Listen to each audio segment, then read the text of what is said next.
Good morning all friend. Fast मैं सका उठी मो नित्यकर्म सारी ट्यूशन को बाहरी। ट्यूशन ले पाकर पाठ आदय कली घर को फेरी आसी रोषे कार्य लगी पड़े। फास्ट आम भात फेरदेले भात रेडी होगा आम आज देसी आइटम टक भेंडी खटापणी करवा।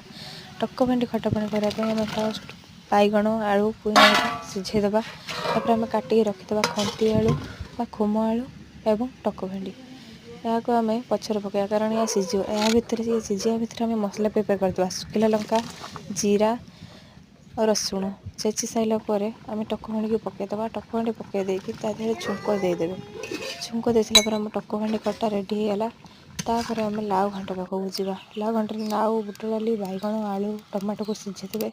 सीझी सारापर आम जी भी कंचा मसला देवा दे कंचा मसला दे सारापर टमाटो को पकईदेवी आउ टिके कषिदेवा। कषि सारापर लाउ पकईदेवा। आम घाट होगा रेडी। रही जय जगन्नाथ।